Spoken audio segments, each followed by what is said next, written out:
Lots of defence, lots of foreign news, but I just want to talk about a domestic news story for a moment, because there's a long tradition of impartiality for journalists, and it's something that I personally believe in and take very seriously.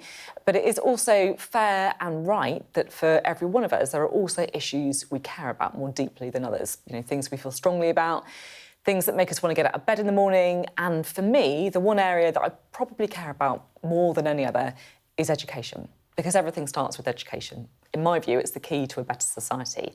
And historically, it's been the defining mission of Labour governments. Ask me my three main priorities for government, and I tell you, education, education, and education. For Tony Blair, education was central. It was the backbone of his belief in social mobility. And for Gordon Brown, it was the route out of child poverty, a cause that continues to define his politics. And because child poverty demeans Britain, we have committed our party to tackle and to end it. The measures we have taken this year alone will help lift 250,000 children out of poverty. The economic times are tough, of course. That makes things harder. But we are in this for the long haul, the complete elimination of child poverty by 2020. But what about today's Labour government? Because I'll be honest, I am a bit confused by their education policy. Blair's reforms were clear: academies, capping class sizes, encouraging more people to go to university. What are Keir Starmer's priorities? We know about expanding breakfast clubs and free school meals. Welcome, meaningful, but not a revolution. We know about charging VAT on private schools to give the money to state schools, but I'm not clear how he wants to improve them. What's the vision? Is it universities or apprenticeships, social mobility or universalism? At a time when the economy and defence, rightly and understandably, are taking up the political bandwidth, there is a risk that education is falling off the priority list. Well, I've been speaking to the Education Minister about some of these issues. That's Stephen Morgan. Thank you very much for being on the programme. So you're expanding free school meals. What's the big idea? So child poverty is such a scar on our society, and being a mission-driven government, we want to drive that down. So what we've announced is a really significant investment to make sure that children are eligible for free school meal if their parents are in receipt of universal credit. That's going to lift 100,000 children out of poverty, and also make sure that over 500,000 children will be able to access it from September next year. Part of a package of things that, as you know, we are doing as part of our plan for change to make sure that every child gets the best start in life. So, you're talking about child poverty being a scar on society and how this would help that.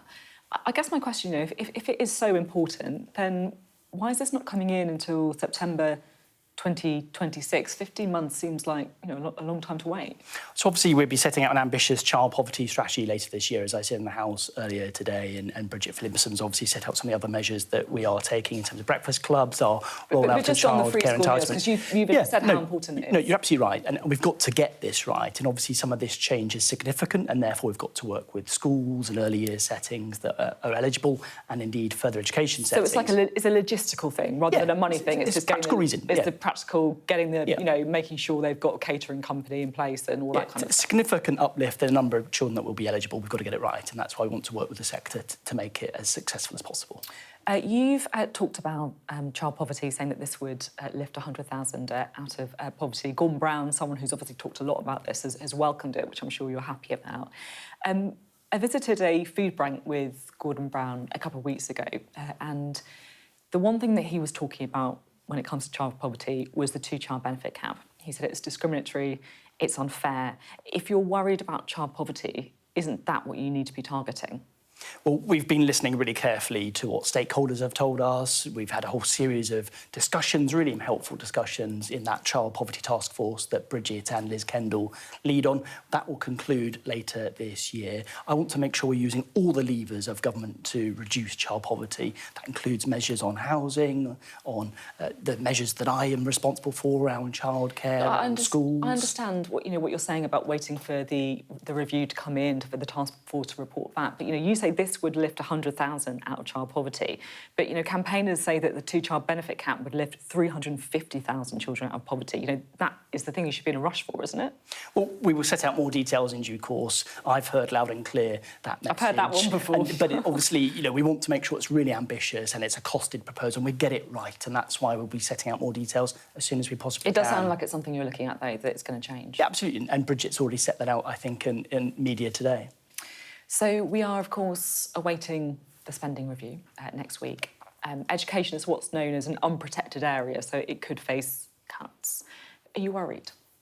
I'm really proud of what we've already done on education. For my brief of early education, £8 billion will be spent later this year on early education to make sure that every child gets the best start in life. Rolling out breakfast clubs to every primary school, 30 million announced at budget last year. The school funding support that we're giving on buildings is making a big difference to children's lives. What we've announced today is £1 billion of extra funding. I feel like you're answering a different question. You're saying, how proud are you of the things you've done already in education? My question is, are you worried about cuts in the spending review?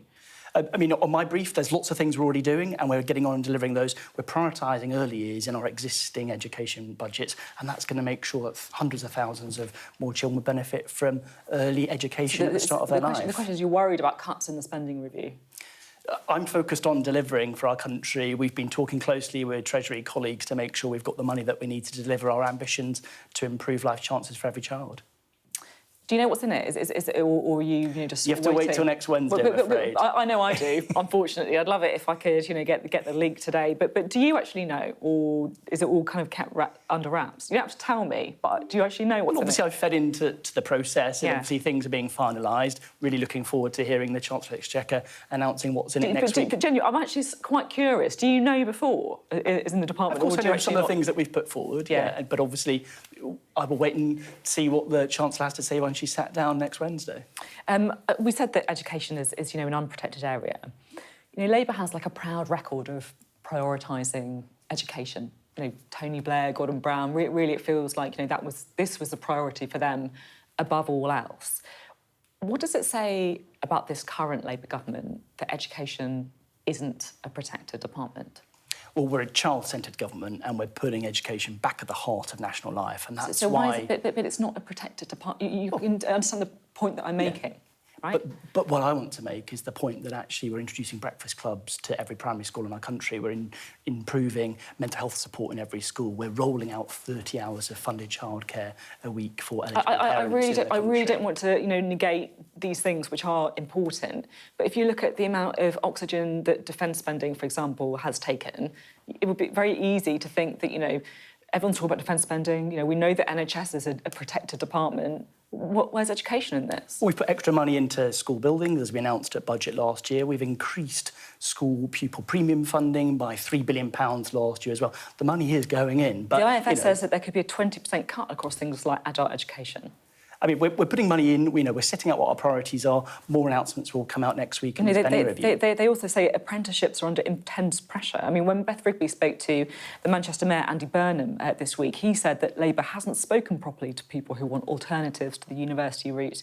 And you've been a party that previously has only cared about the university route. What would you say to that? Well, we can't fix everything overnight. We've not even been in power a year. I've already set out some of the things we've already delivered. Today, what we've announced is urgent action to bring down child poverty. That's absolutely the right thing to do. But we've got, more years in Parliament, and I hope we can get on and deliver those things to bring about the change that we need.